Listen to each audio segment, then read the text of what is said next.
Hello everyone, welcome back in biology classes with Sonika ma'am. So आज मैं आपके लिए मोस्ट एक्सपेक्टेड टॉपिक लाई हूँ। सो आज का टॉपिक है मियोसिस। तो मियोसिस जो है वो दो पार्ट्स में रहती है। तो फर्स्टली हम देखते हैं मियोसिस वन। मियोसिस वन में फर्स्ट पार्ट रहता है प्रोफेज वन। तो प्रोफेज वन में ये मेन 5 स्टेप्स हैं जो आपने याद रखने हैं। इसका ट्रिक है लाओ जरा पानी दे दो।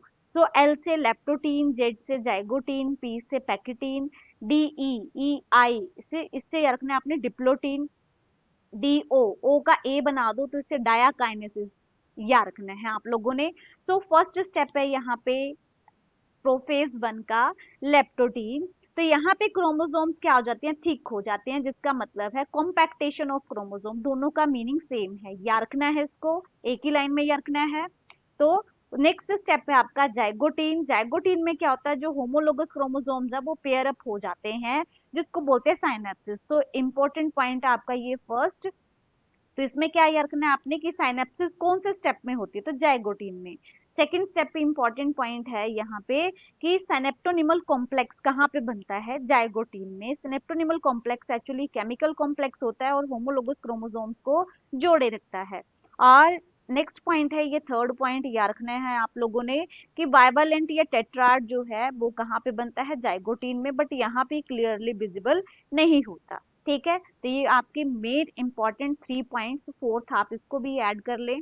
ठीक है, तो आगे हम, तो नेक्स्ट है पेकिटीन, थर्ड स्टेप, जिसमें रिकॉम्बिनेशंस होते हैं। देखो पेकी क पे जोर डालना है और कॉम्बिनेशन। ठीक है, तो पेकिटीन में क्या हुआ, रिकॉम्बिनेशंस हुए और पेकी क से क्रॉसिंग ओवर होती है यहाँ पे। ठीक है, ये आपका फिफ्थ स्टेप है जो कि मोस्ट इंपॉर्टेंट है। और यहाँ पे टेट्राड क्या होगी, क्लियरली विजिबल। पिछले स्टेप में हमने क्या पढ़े कि वहां पे क्लियरली विजिबल नहीं थे। तो ये 6 स्टेप भी याद रखने हैं आप लोगों ने। उसके बाद रिकॉम्बिनेशन का मीनिंग क्या है कि यहाँ पे जेनेटिक मटेरियल का एक्सचेंज होता है, बट किसके बीच में, नॉन सिस्टर क्रोमेटिड के बीच में। Very important. तो ये है आपका 7th पॉइंट जो आपने लर्न करना है। और ये एंजाइम बेस्ड प्रोसेस होती है जो कि रिकॉम्बिनेज एंजाइम की हेल्प से होता है। तो ये हो गया आपका 8 पॉइंट जो कि इंपॉर्टेंट रहते हैं। नेक्स्ट है, नेक्स्ट स्टेप है आपका डिप्लोटीन।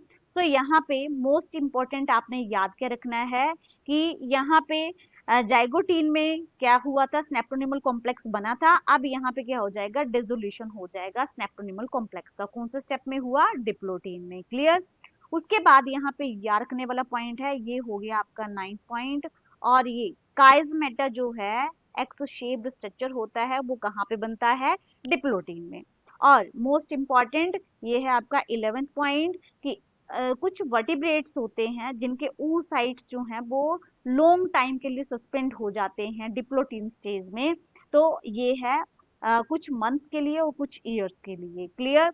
उसके बाद नेक्स्ट स्टेप पे हम चलते हैं। तो नेक्स्ट स्टेप है डायाकाइनेसिस। डायाकाइनेसिस में क्या होता है, मोस्ट इंपॉर्टेंट, टर्मिनलाइजेशन ऑफ काइजमेटा। यहाँ पे काइजमेटा की फॉर्मेशन हुई थी और यहाँ पे हो गया टर्मिनलाइजेशन। तो ये 12th पॉइंट जो कि मोस्ट इंपॉर्टेंट है। और न्यूक्लियर मेम्ब्रेन कहाँ पर डिसअपियर होती है, डायाकाइनेसिस में। तो यहाँ पे इतना ही इंपॉर्टेंट है। उसके बाद हम नेक्स्ट स्टेप पे चलते, मेटाफेज वन। तो मेटाफेज वन में क्या होता है, जो बाइवेलेंट क्रोमोसोम्स हैं वो इक्वेटोरियल प्लेट पे अरेंज हो जाते हैं। तो इसको बोलते हैं हम इक्वेटोरियल प्लेट, या इसको बोलेंगे हम मेटाफेजिक प्लेट। तो ये इस पे होमोलोगस क्रोमोसोम्स जो हैं वो अरेंज हो जाते हैं। 23 इधर अरेंज हो जाते हैं, 23 इधर अरेंज हो जाते हैं। क्लियर।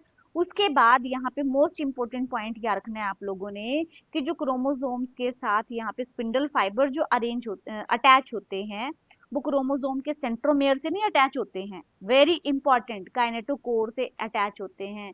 ये भी नेक्स्ट इंपॉर्टेंट पॉइंट है। तो यहाँ पे मेटाफेज वन जो है, यहाँ पे क्रोमोसोम्स को बहुत ही अच्छे से स्टडी कर सकते हैं। ये बेस्ट स्टेज होती है क्रोमोसोम्स की स्टडी के लिए। सो इस तरह से ये आप लिख लेना, ये 13 स्टेप याद रखना है और ये 14 स्टेप याद रखना है। और 15 स्टेप में जहाँ पे क्रोमोसोम्स को हम बहुत अच्छे से स्टडी कर सकते हैं। ठीक है, तो इसमें मैंने आपको मोस्ट इंपॉर्टेंट पॉइंट्स बताए हैं, 15 पॉइंट्स। और इसमें से श्योरली एक क्वेश्चन आना ही है, तो इसको अच्छी तरह से लर्न कर लेना। तो थैंक यू।